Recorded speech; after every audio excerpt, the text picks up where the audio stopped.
अस्सलाम वालेकुम, वेलकम करते हैं गल्फ़ ख़बरें चैनल में। अभी सऊदी अरेबिया के अंदर एक दिल दहला देने वाला अफसोसनाक हादसा पेश आ गया। 4 पाकिस्तानी जान की बाजी हार गए, पूरे जद्दा के अंदर तबाही मच गई।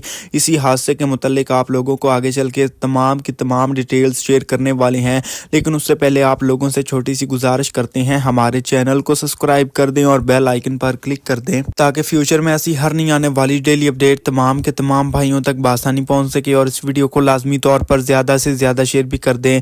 आप लोगों को बताते चलें, सऊदी अरेबिया के अंदर जद्दा रोड पर पाकिस्तानी एक कार के अंदर मौजूद थे, कार चला रहे थे और उसी कार का दूसरी कार के साथ अफसोसनाक तसादुम हुआ, शदीद टक्कर लगी जिसके नतीजे में कार को आग लग गई और चारों के चारों पाकिस्तानी ही मौका पर अल्लाह को प्यारे हो गए। और इसी हादसे के बाद जो है वो जो दूसरी कार के अंदर मौजूद थे वो 2 सऊदी शहरी बताए जा रहे हैं, वो काफ़ी ज़्यादा शदीद नाजुक सूरत हाल के अंदर बताए जा रहे हैं। उनको हलाल अमर की टीम की जानिब से करीबी हॉस्पिटल के अंदर मुंतकिल कर दिया गया।